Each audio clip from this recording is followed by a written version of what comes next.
E o grande debate de hoje começa agora. O quadro que é um sucesso, um grande sucesso na CNN americana. Aqui temos como objetivo apresentar temas relevantes com visões diferentes sobre o mesmo assunto. Tudo para você construir a sua opinião, a sua forma de pensar.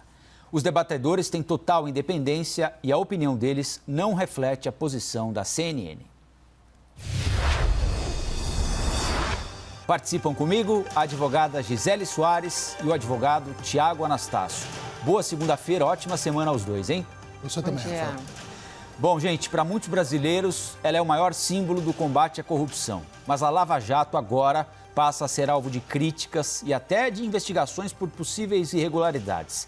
Nos últimos dias, surgiram informações de que a Força Tarefa teria usado equipamentos de gravação de forma ilegal, focados inclusive em Rodrigo Maia e Davi Alcolumbre, presidentes da Câmara e do Senado. Obviamente, os dois com foro especial por causa disso. O Tribunal de Contas da União vai investigar se de fato essa investigação aconteceu. E além das críticas da Procuradoria-Geral da República, a OAB, Ordem dos Advogados do Brasil, pede que os procuradores de Curitiba também sejam investigados.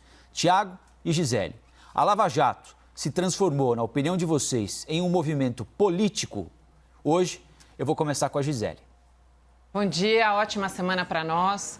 Não, a Operação Lava Jato não é um movimento político. A operação é um conjunto, na verdade, de mais de 70 operações que começou lá em 2014 para combate à corrupção. A Lava Jato, um desdobramento, inclusive, da Operação Miqueias, uma operação anterior que investigou o escândalo do Banestado e outras operações também da Polícia Federal, deflagradas, inclusive, recentemente para combate à corrupção no tocante aos desvios de verbas destinadas ao combate à pandemia. Elas são extremamente importantes justamente para combater este mal que acomete o Brasil, que é a corrupção.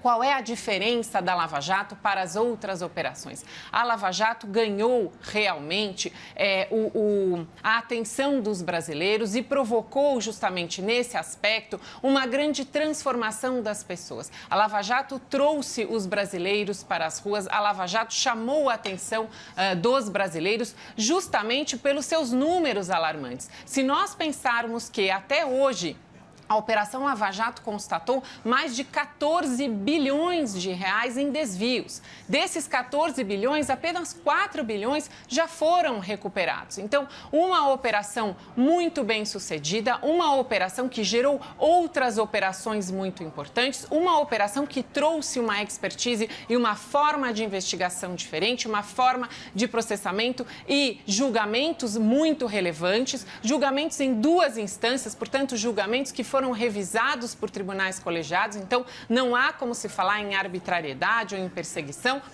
Julgamentos que colocaram, inclusive no banco dos réus, vários políticos de vários partidos. É preciso que todas as operações da Polícia Federal continuem ganhando força, tenham apoio da população, porque elas são um instrumento, uma ferramenta muito importante de combate à corrupção, de moralização, principalmente da política do Brasil. Não é um movimento político, é uma atitude contra maus políticos. São operações contra maus políticos, contra corruptos. Tiago, a Lava Jato se transformou num movimento político? Bom dia, Rafael. Bom dia, Gisele. Espero que todos tenham uma boa dia. semana. Eu acredito piamente, Rafael, que nós temos problemas no Brasil e problemas que, mais uma vez, vão sendo colocados para debaixo do tapete. A poeira da hipocrisia, a poeira da ilegalidade, a poeira não da corrupção direta, mas da corrupção moral, da corrupção das leis. Porque não existe nada mais triste para um país, porque é muito simples, tá? 14 bilhões de reais são recuperáveis. Quando se cometem ilegalidades, a recuperação da justiça ela é muito mais lenta, muito mais tardia e vai lutar sempre contra o drama que é fundamentalmente o drama brasileiro, que é a da hipocrisia. Eu não consigo entender como que, com o aviso dos grandes investigadores e juízes italianos, que foram os ídolos do juiz Sérgio Moro. Porque, convenhamos, quando nós estamos falando de Lava Jato, ninguém aqui está falando de métodos de investigação Ninguém está falando aqui de respeito ao Código de Processo Penal e ao Código Penal. Ninguém está falando aqui de julgamentos justos. Nós estamos falando com uma pele falsa de sofisticação sobre um embate. Sérgio Moro, Lula. A grande realidade é essa. Eu não conheço o processo do senhor Luiz Inácio Lula da Silva. Também não me interessa nem um pouco ele. Agora, afirmarmos que a Lava Jato não é um status, não é uma figura, não é um ato político da história do Brasil, é uma bobagem. Por quê? Porque o direito, ele nada mais é do que uma instrumentalização da política, criando delimitações, criando recortes analíticos para que seja analisado no futuro. Então, vamos parar de bobagem, porque Lava Jato e as discussões sobre Lava Jato significam uma única e exclusiva pergunta. O senhor juiz Sérgio Moro, ele tinha interesse político na condenação de Lula? Essa é a pergunta que sobrou. E aí vamos às revelações que ocorreram em razão de um crime de violação de celulares e também de um futuro que irá interferir no que aconteceu no passado. Está parecendo série que a gente assiste durante os finais de semanas. Então, é muito estranho que nós entremos nessa discussão enquanto existe um fato. A discussão é Lula e Moro. Então, eu quero seguir nessa discussão proposta pelo Tiago. Gisele, havia interesse do ex-juiz Sérgio Moro na condenação do ex-presidente Lula, que não o interesse de um juiz de condenar alguém acusado por crimes como corrupção? Não há interesse de juízes em perseguir ou em condenar. A função do juiz é julgar, é aplicar todas as regras procedimentais, garantir que aquele réu apresente e dar a ele todas as possibilidades de defesa e, ao final, se as provas indicam que houve realmente uma comprovação daqueles fatos delituosos, o juiz aplicará a pena dentro das regras procedimentais do Código de Processo Penal e da legislação penal e processual penal. Então, não acho e não acredito, discordo veementemente do Tiago com relação a toda essa importância dada ao ex-presidente Lula. O ex-presidente é um condenado dentro do universo de 165 condenados até agora pela Operação Lava Jato. Portanto, houve sim, com a Operação Lava Jato, uma grande limpeza de maus políticos no Brasil e espero que continuemos fazendo essa grande limpeza, porque maus políticos não são de interesse nenhum para o país. O ex-presidente Lula é apenas um deles, condenado em 2 instâncias. Então, novamente, houve um protagonismo inegável do ex-juiz e ex-ministro Sérgio Moro nessas operações da Lava Jato, sem dúvida nenhuma, como houve também protagonismo de uma série de procuradores e de uma série de policiais federais e de delegados. Isso porque essa operação ela envolve uma grande gama de pessoas, de servidores, não só do Judiciário, mas também no Ministério Público, da Polícia Federal, também dos Ministérios Públicos estaduais, das polícias estaduais, porque há uma grande colaboração e uma grande troca, inclusive, remessa de provas, as provas emprestadas, investigações que apuram crimes, muitas vezes no Estado, que tem relação com outros. É importante, é salutar que isso aconteça, inclusive, para que as pessoas sejam realmente devidamente punidas por todos os crimes que cometeram. A Lava Jato combate crimes, crime de lavagem de dinheiro, crime de corrupção, os crimes de desvio, inclusive não só no Brasil, porque a Lava Jato fez mais de, acho que quase 50 acordos de colaboração e recuperação, inclusive, de dinheiro estrangeiro. Na Suíça houve uma intensa troca de informações, de mensagens e, inclusive, recuperação de boa parte, infelizmente, desses ínfimos 4 bilhões num universo de mais de 14 bilhões até agora de reais que foram desviados. Então, não havia naquele momento, em 2014, quando a operação começou, o que havia era uma intenção, como há hoje, essa função do Ministério Público de investigar, a função inclusive, de processar, a função da Polícia Federal e estaduais de fazer a investigação e do Judiciário de aplicar todas as regras procedimentais, garantindo as defesas, mas de aplicar as penalidades que estão previstas, as condutas que estão tipificadas no Código Penal e de Processo Penal. Então, O ex-presidente Lula não tem importância nenhuma, inclusive deveria estar preso, como os demais condenados em 2 instâncias, portanto, sentenças confirmadas por órgãos colegiados. Houve uma profusão infinita de recursos, sabemos disso, não só ao TRF, mas também ao Supremo, ao STJ, dependendo da pessoa, do privilégio de foro, das matérias, mas não havia essa perseguição e não há como hoje fazer essa análise do passado e fazer justamente essa relação binária de Moro-Lula. Não entendo assim, não. Tiago? Bom, a Gisele acabou de cair numa pegadinha, porque eu citei o nome do Lula exatamente para ela levantar a questão que o Lula não tinha importância. O Lula não tinha importância? Você realmente acha que o Lula não tinha importância para a Lava Jato? Então vamos para o seguinte. Não tem importância no universo de 165 condenados, Tiago, ele é só mais um. Claro, Gisele, o problema é o seguinte, ninguém se mexe na cadeira quando se fala em Eduardo Cunha. Você se irrita quando se fala em Lula. Eu me irrito com o Eduardo Cunha também. Não, mas você sempre se irrita com o Lula. E é muito interessante porque eu não tenho nenhum apreço por nenhuma dessas pessoas que estão condenadas, estão investigando e também estão no bojo judiciário. Não tenho nenhum apreço por essas pessoas. O grande ponto que eu coloco aqui é o seguinte, é o Ministério Público Federal que está querendo investigar a força-tarefa. Não sou eu. É a própria carreira do Ministério Público. Não sou eu que estou trazendo a público investigações em que o FBI teria interferido indevidamente, porque quando vamos para o papo sobre o Brasil, esse pseudo-nacionalismo que temos, falamos sobre nossas fronteiras, como o exército é importante para a nossa soberania, só que o FBI trabalha no Brasil, à revelia do conhecimento das autoridades públicas e ninguém fala nada. O senhor Sérgio Moro, ontem numa entrevista, afirmou sobre o ringue que eram as audiências com o Lula. O ringue entre ele e o Lula. Ele chamou de ringue. Eu faço a pergunta. Gisele, se você está num processo como advogado, eu e você estamos brigando num processo. Daqui 3 anos, você descobre que eu trocava mensagens de WhatsApp com o juiz para combinar sobre testemunhas. Você não recorre? A discussão de que, mas a segunda instância já analisou, a terceira instância, que não existe, né?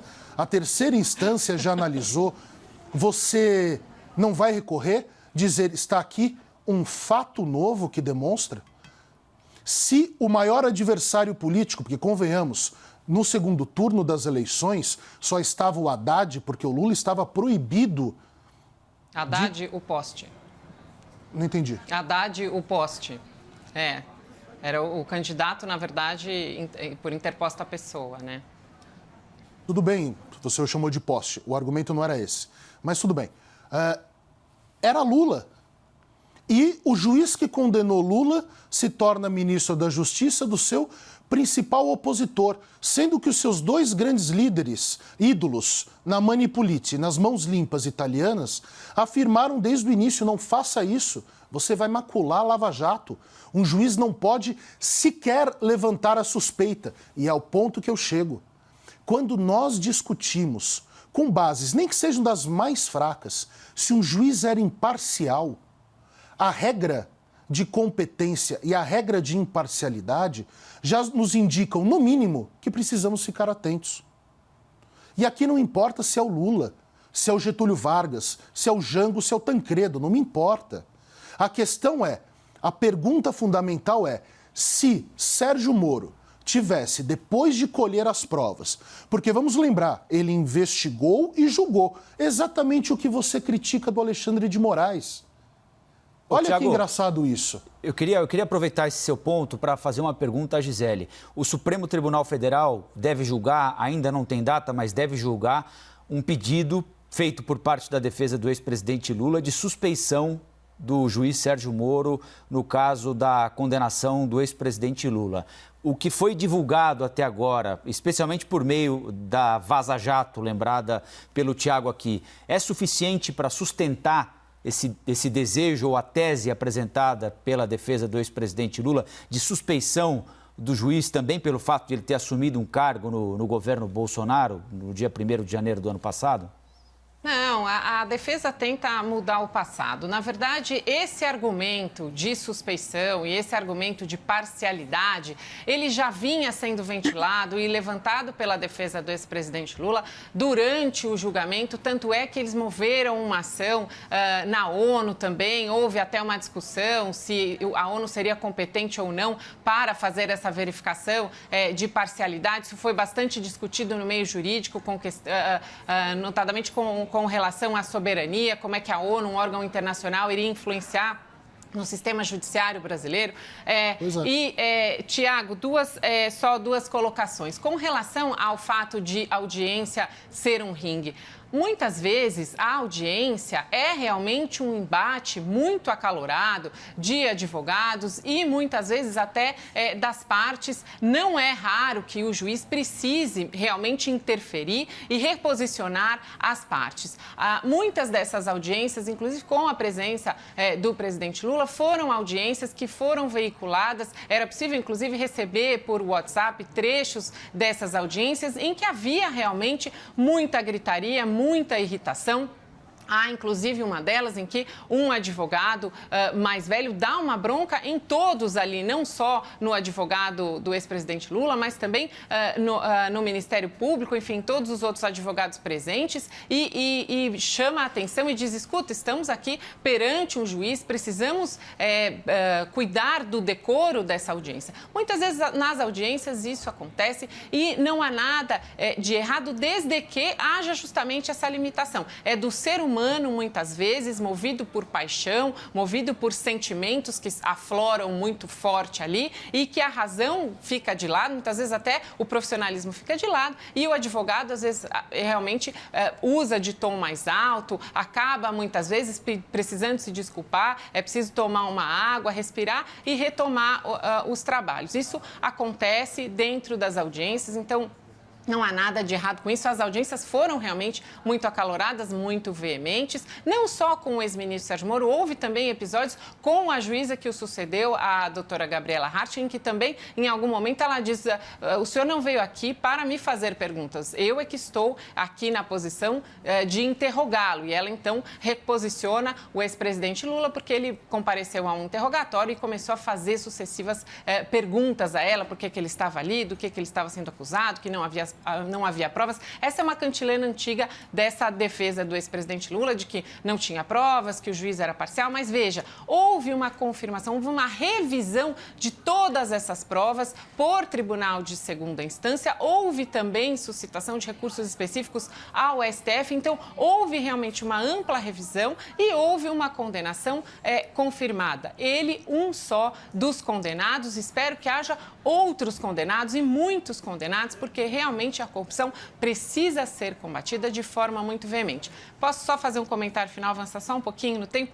Só com relação a essa questão do Ministério Público fazer investigações dele mesmo e da sua atuação. Isso é louvável, é muito importante que um órgão reveja os seus procedimentos e que contenha ou que apure eventuais excessos e que realmente retome posições. Isso é muito importante, isso porque realmente a Lava Jato aflorou essa sanha da investigação e da denúncia da punição, porque foi muito vitoriosa, foi muito exitosa em vários aspectos. Então, também não vejo como algo ruim que o Ministério Público faça e que o Judiciário ou que a Polícia Federal também revejam todos os seus procedimentos, porque estamos avançando no combate à corrupção, então é importante que avancemos em todos os aspectos e que aprimoremos todas as técnicas. Não há nada de errado com isso. Gisele, pois não. A minha posição sempre foi a mesma.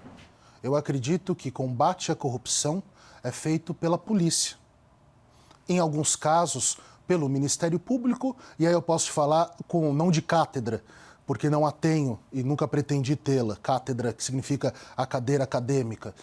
Eu sempre acreditei que o juiz deve ser imparcial. O Ministério Público investiga porque o grande movimento foi contra a corrupção policial, nós sabemos disso. Agora, eu tenho uma posição, você mudou a sua. Eu te faço uma pergunta. O juiz que investiga pode julgar? Porque você criticou o Alexandre de Moraes no Supremo por fazê-lo. Exatamente. E foi Sérgio Moro que investigou a Lava Jato. Você acha que ele estava apto a julgar? Porque o grande problema da justiça brasileira é a diferença de aplauso e vai a depender do nome que está na capa do processo. Para lembrar a grande frase do ministro Marco Aurélio de Mello do Supremo. A pergunta é, juiz que investiga tem imparcialidade para julgar a investigação que fez? Mas a crítica é a mesma, Tiago, não cabe. Mas você não está criticando e você criticou o Alexandre de Moraes. Você parte de uma premissa da qual eu discordo. O ministro Alexandre de Moraes cumula realmente funções de vítima, de investigador, porque ele realmente está à frente desse inquérito das fake news com um objeto alargado. O ex-ministro e ex-juiz Sérgio Moro, contra ele existe uma suspeita, existem alegações de que teria investigado. Eu não parto dessa premissa. Não existem alegações, Gisele. Eu estou dando meu testemunho. Foi ele que investigou. Pois é, então, das leituras que fiz de todos os casos da Lava Jato, eu realmente constatei que houve um grande envolvimento de todos na investigação e que o juiz Sérgio Moro tomava conhecimento, trazido pelo Ministério Público, das investigações da Polícia Federal, para então autorizar a expedição dos mandados de busca e apreensão, Gisele, dos mandados de prisão e depois conduziu o julgamento. Ele indicou prova. Pois é. Então, eu só preciso pontuar aqui para o Tiago encerrar e a gente mudar de assunto. Vamos lá, então. Vai, Tiago. Não tem problema. Eu não tenho problema com a questão do tempo, Rafael. Não, só para você concluir seu raciocínio aí. Eu acho que a provocação argumentativa é até interessante, porque o meu ponto é só um. Você, Gisele, Rafael, creio que também, nós não lemos o processo do presidente Lula com o ministro Sérgio Moro, certo? Outra coisa, os embates não foram entre os advogados. Os embates eram entre o Lula e o Moro. Basta ver o que acontecia nas audiências. O embate, então, não é o comum das audiências, onde eu, na defesa e na acusação, um promotor ou procurador da República, temos embates de ideias. Não aquela baixaria que acontecia. O que é importante é a elegância do argumento, a solidez dos argumentos. O ponto que eu coloco aqui é um só. Sérgio Moro investigou e julgou. Não vou entrar na questão do que descobrimos depois. Porque o que descobrimos depois pode influenciar o passado, sim. Infelizmente, nós não temos uma metafísica processual onde no passado se sabia tudo o que pode acontecer no futuro. Fatos de agora podem mudar, sim, o passado. O ponto que eu coloco, e me parece fundamental, é um só. Por que a crítica a Alexandre de Moraes existe e não existe a Moro? Porque o sistema de justiça parte de uma premissa. Se nós desconfiarmos da imparcialidade de um juiz, e essa é a regra americana do circuito de cortes federais americanas, que Sérgio Moro tanto aplaude. Se houver desconfiança sobre a imparcialidade, o juiz já é imparcial. Pode até não sê-lo, mas ele não pode colocar a jurisdição em risco. Então, agora nós vamos mudar de assunto aqui, com um bom debate no primeiro tema. Vamos ao segundo, espero que seja tão bom quanto. Bares, restaurantes e salões voltam a funcionar hoje em São Paulo, na capital. O fim de semana foi de muito trabalho nos locais que se preparavam para a reabertura, como a gente está vendo agora. Os locais precisam colocar em prática vários protocolos exigidos, vão funcionar apenas com 40% da capacidade total neste primeiro momento aqui. No Rio, onde os bares abriram na última quinta-feira, vejam só, muita gente continua sem obedecer nenhuma regra, né? Nem a regra do distanciamento, nem a regra do uso da máscara, enfim. E apesar do esforço da prefeitura em promover blitz e ações de conscientização, as aglomerações foram registradas em vários momentos. Gisele e Tiago, vocês acreditam que em São Paulo as regras estipuladas pelo governo do estado e pela prefeitura da capital serão obedecidas? Gisele. Deverão ser obedecidas, sem dúvida nenhuma, porque São Paulo clama pela abertura, pela retomada das atividades, pela abertura da economia. Passamos de 100 dias de isolamento, o isolamento horizontal adotado pelo governo estadual e também pelo município, e agora é hora de retomar. Já sabemos que mais de 30% desses estabelecimentos comerciais que estão autorizados a voltar não voltarão porque, infelizmente, fecharam as suas portas, quebraram, o que é uma notícia terrível para a economia. Então, esperamos que haja, sim, o engajamento das pessoas e, nesse aspecto, é muito importante que haja uma comunicação adequada das autoridades, que haja uma ampla divulgação de todas as regras, de todos os protocolos de higiene, que as pessoas se responsabilizem pela manutenção da própria saúde, pela manutenção da saúde dos seus pares. Em contrapartida, há realmente uma grande ânsia das pessoas pela volta dos contatos, do convívio social e, infelizmente, é nesse aspecto que teremos que tomar cuidado, porque há, sim, uma tendência humana e há uma tendência muito brasileira da proximidade, da conversa, do olho no olho, da confraternização. Estamos há muito tempo isolados e pode ser que haja esse excesso. O prefeito Bruno Covas disse que está bastante preocupado com a ocupação de calçadas, que será objeto de uma fiscalização rigorosa para que as pessoas não se aglomerem em calçadas ou em ruas, em espaços públicos, mas será necessário uma fiscalização rigorosa, uma comunicação bastante intensificada e, principalmente, a responsabilidade das pessoas, o engajamento das pessoas. Nós já estamos exaustivamente informados de que precisamos usar a máscara em bares e restaurantes. Mais difícil ainda esse uso, porque como é que vamos fazer para nos alimentar com a máscara? É impossível, então é preciso a retirada dessa máscara e aí, nesse aspecto, vamos ter que ter um engajamento e uma educação. Precisaremos ser muito rigorosos com esse respeito ao distanciamento para que não haja aglomeração. Mas espero que sim, espero que haja esse respeito, espero que as pessoas reocupem os espaços públicos com todos os protocolos, com todos os cuidados, para que não haja um aumento da contaminação. Tiago? A questão não é o que eu espero, a questão é o que eu já vi nas imagens que foram colocadas aqui no debate. As pessoas estão a 20, 30 centímetros de distância uma das outras, sem máscara, bebendo no meio da rua, no típico exercício do jeitinho brasileiro. Você fecha o estabelecimento e serve na porta para que as pessoas não se aglomerem ali dentro. E se aglomeram a 3 metros de distância dali. A questão não é o que eu gostaria que fosse. A questão é, infelizmente, e esse é o grande problema, nós poderíamos já estar em um outro momento da história. Nós já poderíamos estar cavalgando novas ideias de país, novos projetos de país. O problema é que nós estamos, infelizmente, na era das trevas. Nós estamos há 3, 4 meses isolados em casa e as pessoas parecem, e vimos na imagem, inclusive, Rafael, se puder mostrar de novo, seria ótimo. Nós vimos nas imagens, as pessoas estão aglomeradas na calçada, em pequenos círculos de amigos, 3, 4, 5 amigos, sem máscara, bebendo. O ideal é esse? Não. A reabertura nasceu por causa disso? Com os protocolos? Não. O grande problema é o seguinte, será que o brasileiro clama pelo Estado, o Estado do porrete, o Estado da altivez legal, o Estado do direito penal, que vai chegar ali e prender todo mundo por violação de lei sanitária? A gente vai colocar a imagem do Rio de Janeiro de novo no ponto, como o Tiago lembrou. Olha isso. Mas eu queria lembrar também, viu, Tiago, que a gente mostrou hoje, ontem foram reabertos, ou durante o final de semana foram reabertos pubs na Inglaterra, e lá aconteceu quase que a mesma coisa. Sim. Né? Então, às vezes a gente tem o hábito de falar que o brasileiro, mas na Inglaterra também fizeram alguma coisa muito parecida. Para evitar que em São Paulo aconteça o mesmo do que no Rio de Janeiro, há algumas alterações. Por exemplo, o prefeito Bruno Covas iria permitir o consumo em calçadas, a colocação de mesas em calçadas, em bares e restaurantes. Aí, vendo as imagens do Rio de Janeiro, ele desistiu disso. E outra coisa só pode funcionar das 11... isso é a Inglaterra, tá vendo?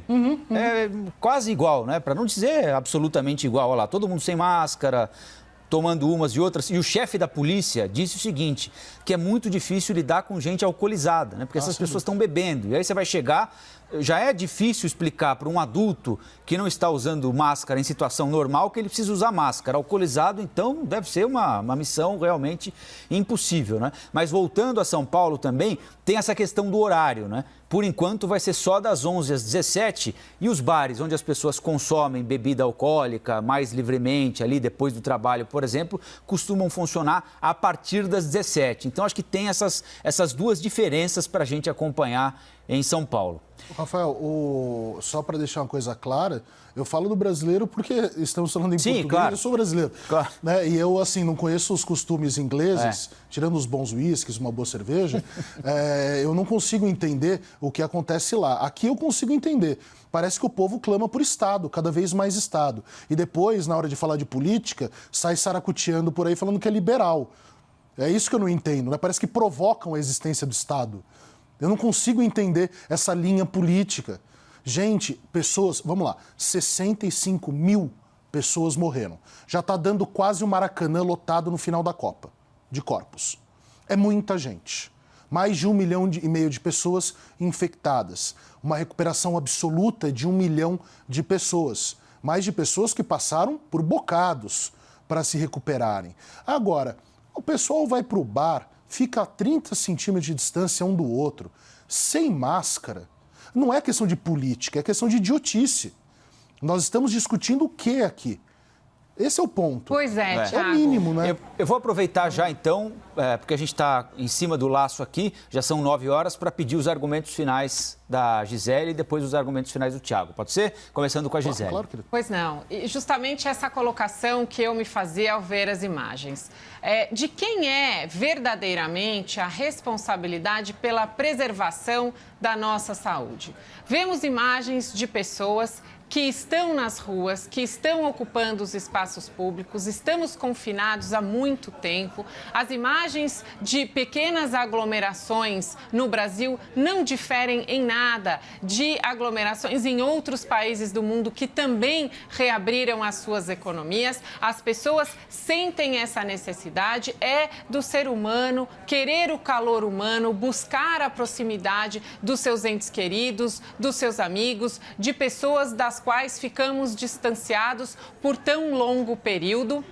E ainda mais uma confraternização em bares, em restaurantes, em locais para diversão, para relaxarmos um pouco, para podermos conversar de outros assuntos que não somente, exclusivamente esse temor pelo contágio. E é justamente neste aspecto que eu me coloco a pergunta: de quem é essa responsabilidade? Há uma corresponsabilidade. Não é mais possível que responsabilizemos o Estado exclusivamente pela contaminação, pelo contágio, pelo aumento no número de casos ou, infelizmente, pelos números tristes de aumento no número de mortes. Essa é uma responsabilidade de todos. É muito importante que o cidadão consiga compreender que ele faz a diferença, que neste momento cada um de nós precisa realmente ser estadista, precisa realmente compreender a legislação, compreender o risco do contágio e adotar as medidas e adotar esses protocolos de higiene para que possamos continuar com todos os cuidados, nos aglomerando de uma forma segura. Nós precisamos atender a necessidade da economia de retomada, a necessidade das pessoas de novo convívio, a retomada dos trabalhos, o restabelecimento das relações sociais, das relações escolares também. Precisamos retomar as escolas, as universidades, as pessoas precisam se formar, receber os seus diplomas, enfim, a vida precisa ser retomada. Mas essa não é uma responsabilidade exclusiva dos governantes, não há possibilidade de me contaminar num bar e depois dizer que a responsabilidade é do governo ou do prefeito que reabriu a economia. A responsabilidade é minha. Se eu vou para a rua, eu preciso ir para a rua com essa consciência de que não posso me contaminar e muito menos contaminar todas as pessoas com quem irei conviver. É só assim que nós vamos resolver o problema, com corresponsabilidade de todos. Agora os argumentos finais do Thiago Anastácio. Thiago? Obrigado, Rafael. Obrigado, Gisele, Obrigada. pelo debate. Eu, Gisele, acredito piamente, é uma posição pessoal, é assim como vejo o mundo e assim tento me comportar. A responsabilidade do que eu faço é minha. Eu penso, ajo e sei que, se pensar mal e agir mal, eu sofrerei consequências. Isso vai versar sobre como eu devo agir no mundo social com a responsabilidade de saber que existe até uma lei da física envolvida nisso. A toda ação minha corresponderá uma reação. Como dizia um grande advogado do Rio no início do século passado, reação que, que versa sobre questão humana, nós estamos falando de uma reação que é desproporcional até. A responsabilidade é do cidadão. O ponto que se coloca, e me parece que você transitava por isso nos seus argumentos finais, é quando a liderança política de um país dá o incentivo da aglomeração, dá o incentivo da não gravidade da doença. Aí nós temos um problema real, porque a informação passada por interesses políticos próprios do mandatário, e eu não estou falando exclusivamente do presidente Jair Bolsonaro. Vamos deixar isso muito claro. Essas informações, esses direcionamentos passados à população fazem com que a população volte a não ter um senso de responsabilidade que talvez seja uma das pedras angulares do discurso de John Kennedy nos Estados Unidos. Não pergunte o que o seu país vai fazer por você. Pergunte o que você vai fazer pelo seu país. Então, a irresponsabilidade e os atos da cidadania, que muitas vezes são divergentes dos discursos que cada um desses cidadãos fazem em casa. Eles esperam o quê? Sempre a intervenção do Estado. Eles querem, me parece que querem, que a polícia chegue e diga: vamos lá, afastem-se. Mas eles vão e falam que querem cada vez menos Estado, porque eles acreditam na ideia de um austríaco. Ou seja, é um povo sem noção. Aqui, na Inglaterra, na Áustria, no Canadá, não importa onde seja. A questão é, nós não estamos agindo de acordo com os nossos discursos, com as nossas pretensões políticas. Eu só tenho pretensão política, me parece, dizem eles, quando eu coloco na urna um voto, mas eu não ajo de acordo com a minha política, porque eu não tenho uma política própria. Essa é a razão da falência da cidadania brasileira. E nós não estamos falando das pessoas pobres, hein?